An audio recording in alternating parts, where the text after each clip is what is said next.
Hello friend, स्वागत है आपका अपना चैनल टीपी स्टडी में। आज हम देखेंगे एडीओ से संबंधित कुछ महत्वपूर्ण एमसीक्यू। यदि आप हमारे चैनल में नए हैं तो हमारे चैनल को सब्सक्राइब करें ताकि ऐसे ही एमसीक्यू वीडियो आपको मिलती रहे। चलिए देखते हैं आज का टॉपिक। आज का टॉपिक है राष्ट्रीय ग्रामीण आजीविका मिशन। यह राष्ट्रीय ग्रामीण आजीविका मिशन का चौथा एमसीक्यू है दोस्तों।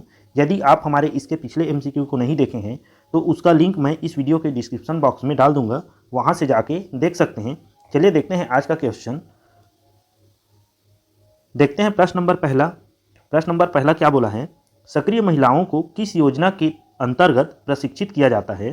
देखते हैं दोस्तों इसका ऑप्शन नंबर पहला बिहान योजना, दूसरा चिराग योजना, तीसरा धरसा योजना, चौथा इनमें से कोई नहीं। इसका आंसर हो जाएगा दोस्तों ऑप्शन नंबर पहला बिहान योजना। यही अगर हम लोग देखें बिहान योजना क्या है तो बिहान योजना है आपका छत्तीसगढ़ राज्य ग्रामीण आजीविका मिशन ही बिहान योजना है दोस्तों। इसका शुरुआत अगर हम लोग देखें जो यह लागू कब हुआ था बिहान योजना, तो यह लागू दोस्तों 1 अप्रैल 2013 को हुआ था। इसको आप लोग ध्यान देंगे। चलिए देखते हैं अगला क्वेश्चन।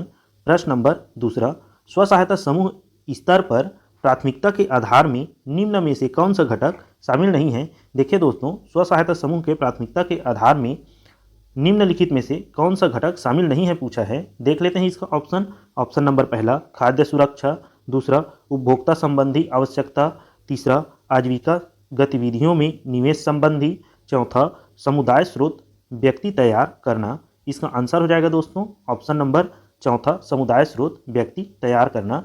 चलिए अगला क्वेश्चन देखते हैं। प्रश्न नंबर तीसरा, महिला किसान सशक्तिकरण परियोजना के संदर्भ में कौन सा कथन असत्य है। यहाँ देखिए दोस्तों महिला किसान सशक्तिकरण परियोजना के संदर्भ में असत्य कथन पूछा है।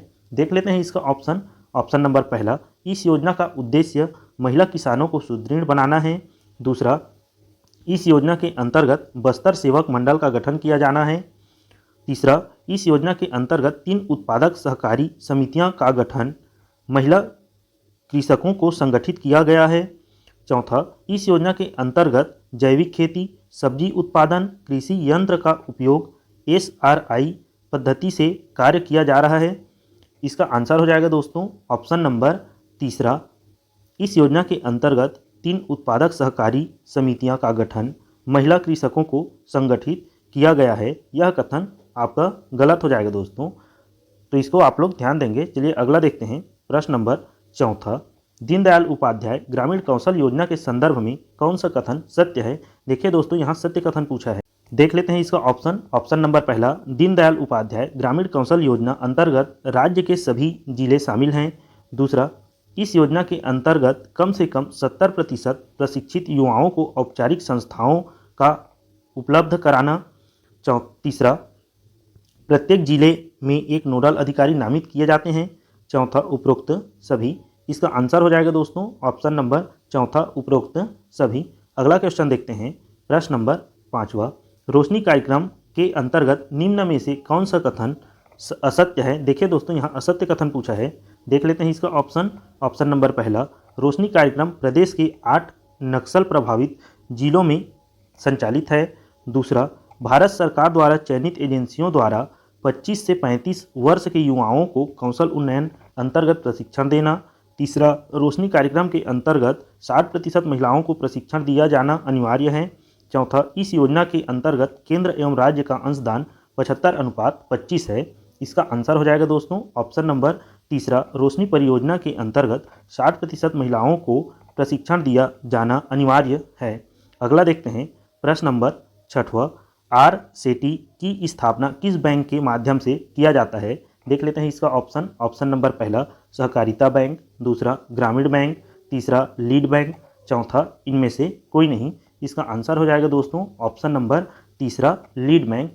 यहीं अगर हम लोग कुछ देखें तो देखिए ये जो RCT है इसका फुल फॉर्म अगर हम लोग देखें दोस्तों तो इसका फुल फॉर्म है आपका रूरल सेल्फ एम्प्लॉयमेंट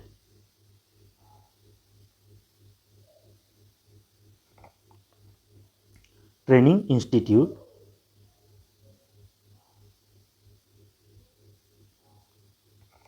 देखिए दोस्तों जो RCT है इसका फुल फॉर्म है आपका rural self employment training institute. इसको आप लोग ध्यान देंगे, पेपर में पूछा जा सकता है। यहीं अगर हम लोग कुछ देखें तो जो छत्तीसगढ़ राज्य ग्रामीण बैंक है, इसका स्थापना दोस्तों आपका 2013 में हुआ था। यहीं अगर लीड बैंक की बात करें तो लीड बैंक की स्थापना आपका 1969 में हुआ था। इसको भी आप लोग ध्यान देंगे। चलिए अगला देख लेते हैं। प्रश्न नंबर 7वां, DWCRA योजना की विशेषताओं में निम्न में से कौन सा कथन सत्य है? देखिए यहाँ सत्य क्वेश्चन पूछा है दोस्तों। देख लेते हैं इसका ऑप्शन नंबर पहला, DWCRA एक स्वरोजगार योजना है। दूसरा, इस योजना का उद्देश्य ग्रामीण क्षेत्रों में गरीब महिलाओं की आर्थिक व सामाजिक स्थिति में सुधार लाया जाना है। तीसरा, इस योजना के तहत महिलाओं को आत्मनिर्भर बनाना। चौथा, उपरोक्त सभी। इसका आंसर हो जाएगा दोस्तों ऑप्शन नंबर चौथा, उपरोक्त सभी। यहीं अगर हम लोग देखें जो DWCRA है, इसका फुल फॉर्म क्या है तो देख लेते हैं इसका फुल फॉर्म। इसका फुल फॉर्म है development of women and children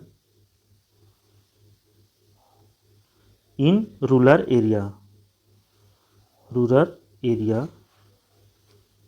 तो इसको आप लोग ध्यान देंगे। जो DWCRA है उसका फुल फॉर्म है development of women and children in rural area.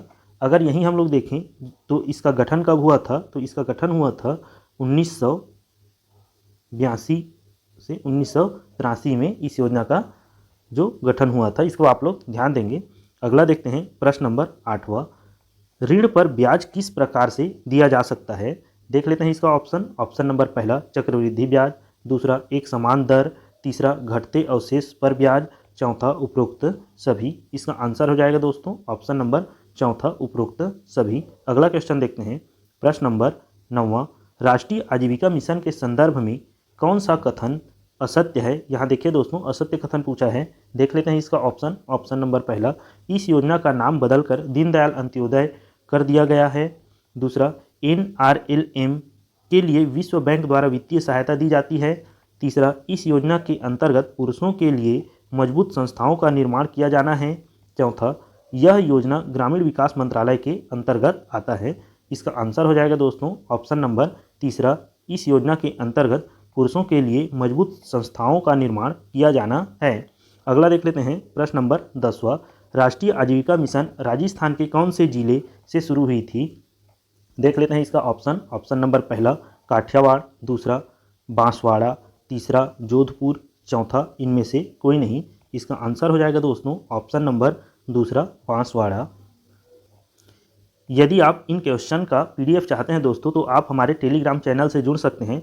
वहाँ मैं इसका PDF डाल दूंगा।